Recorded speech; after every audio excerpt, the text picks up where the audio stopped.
Lanjutkan perbincangannya sampai di bagian akhir dan juga mungkin sambil menanggapi tadi penelpon tadi yang kuncinya adalah yang terutama bisa mensejahterakan rakyat dari seorang calon wakil gubernur tadi, Pak Taufik. Oh iya, Gerindra itu kriterianya orang yang punya komitmen secara konsisten untuk mensejahterakan masyarakat Jakarta.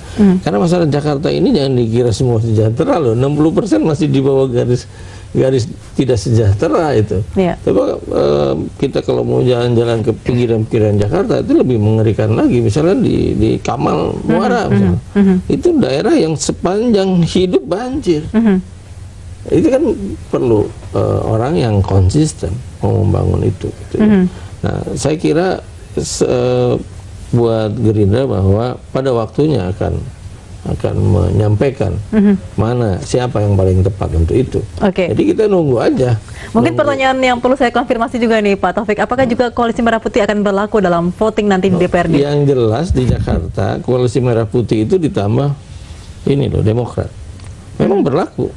Sampai sekarang masih solid ya. Sampai hari ini masih solid. Kalau di jumlah 57 dari 106. Dari 106. Jadi kan lebih kita. Lebih dari PDI Perjuangan ya. Jadi Pak Firman 49 lah ya.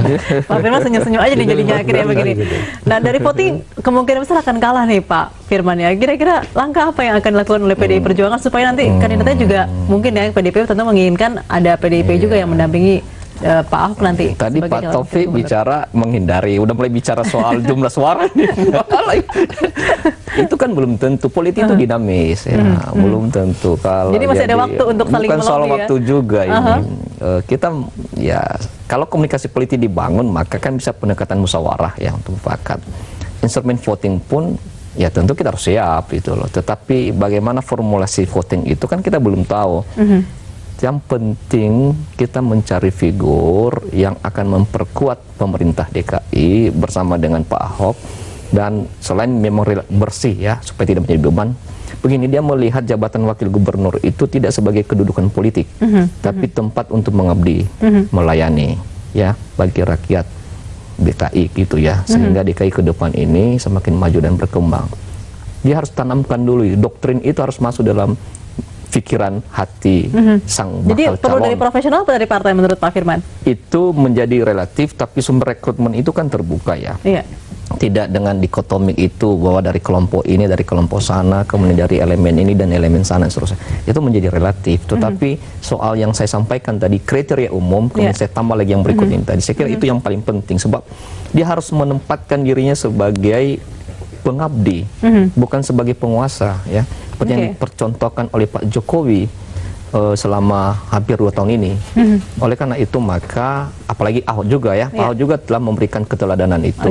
Jadi itu yang paling penting untuk memperkuat tadi yang disampaikan oleh Pak Taufik ya, bahwa kita perlu figur, membutuhkan figur yang mensejahterakan rakyat. Nah, kalau tujuannya itu, targetnya mensejahterakan rakyat, maka figurnya harus menjadikan dirinya sebagai pelayan, pengabdi, tapi tentu dengan kualitas yang relatif memadai ya, gitu ya, kompetensi, terrekon dan seterusnya. Ya, mungkin soal voting dan tidak voting itu soal berikut lah gitu ya. Karena bisa jadi suatu ketika juga malah Gerindra dukung juga gitu ya, apalagi teman-teman yang lain. Saya tidak tahu persis Demokrat itu berapa kursi ya di 10 ya. Ya ini kan tinggal begini aja ini. Itu tunggu saya soal pemilihan itu saya relatif agak banyak mengalami lah ya. Mulai dari tetap optimis begitu ya dalam jadi saya voting nanti ya. Baik Mas Gunggun, terakhir ini masyarakat tentunya juga menantikan siapa sosok menjadi pendamping Pak Ahok nanti jika nanti Pak Ahok menjadi Gubernur DKI Jakarta. Nah, kira-kira seperti apa nih yang bisa dijanjikan begitu, yang bisa disarankan kepada para pengusung ini supaya mereka semua tadi bisa memenuhi syarat-syarat yang diinginkan oleh warga? Iya, menurut saya melanjutkan agenda ya, visi misi yang kemarin diusung oleh Jokowi Ahok.